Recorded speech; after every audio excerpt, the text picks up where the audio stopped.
নমস্কার সবাইকে, আমি রিয়া। আজ নিয়ে চলে এলাম দশমীর কিছু আনন্দের, কিছু মন খারাপের ভিডিও নিয়ে।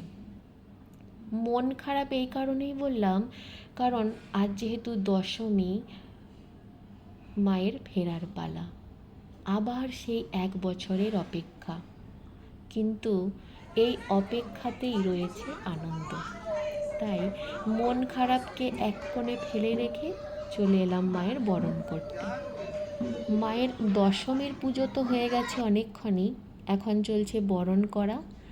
এবার সিঁদুর খেলা হলেই আমরা সকলে আবার দুপুরের খাবার খেয়ে চলে গিয়েছিলাম বাড়িতে গিয়ে একটু ফ্রেশ হয়ে আবার যথারীতি এসে গিয়েছিলাম পুজো মণ্ডপে। এবার তো মাকে নিয়ে যাওয়ার পালা, তাই মাকে মণ্ডপ থেকে তোলা হচ্ছে গাড়িতে। যতই ভাবি মন খারাপ করব না, কিন্তু জানি না কেন এই সময় চোখে জল এসেই যায়।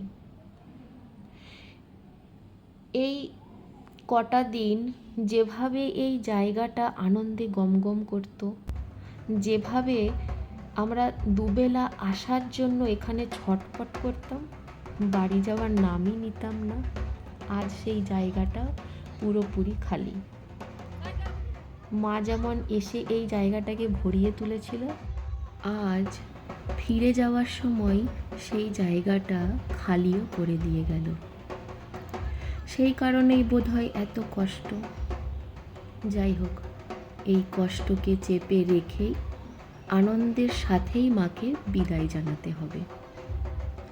যেমনভাবে মাকে আনন্দের সাথে খুশি মনে ধুমধাম করে নিয়ে আসা হয়েছিল, ঠিক তেমনই আনন্দের সাথে ধুমধাম করে মাকে নিয়ে যেতেও হবে। তাই আমরা সকলে আনন্দের সাথে নাচানাচি করে চললাম মায়ের সাথে।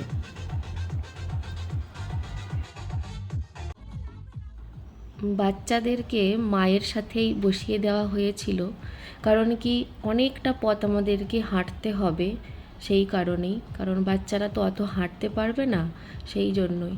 আর সত্যি বলে কি ভালোও লাগে, তাই না? বাচ্চাদেরও ভালো লাগে মায়ের সাথে আরেকটুক্ষণ সময় কাটানোর জন্য।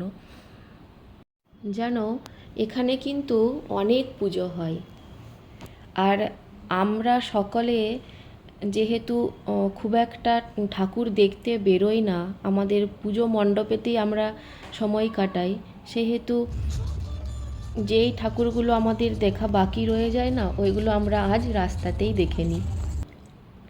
আমরা এখন যে রাস্তার ওপর দিয়ে হেঁটে চলেছি এটা হলো দেবকা বীচ।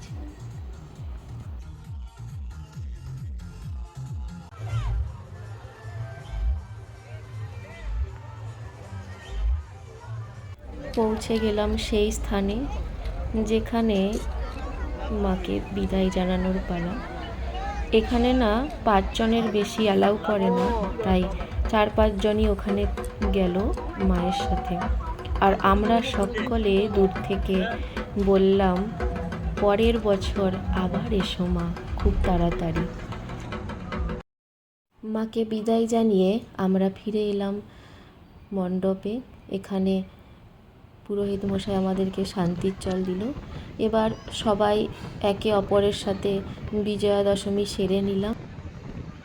পুজোর এই কটা দিন কিভাবে যে কেটে গেল বুঝেই উঠতে পারলাম না। আবার সেই 1 বছরের অপেক্ষায় সকলে থাকবো আমরা।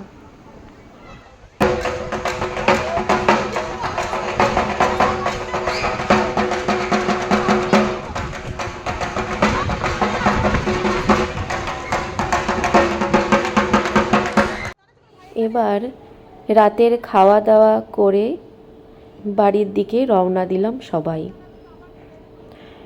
সবাই খুব ভালো থাকবেন, সুস্থ থাকবেন। দেখা হবে পরের একটা ব্লগে।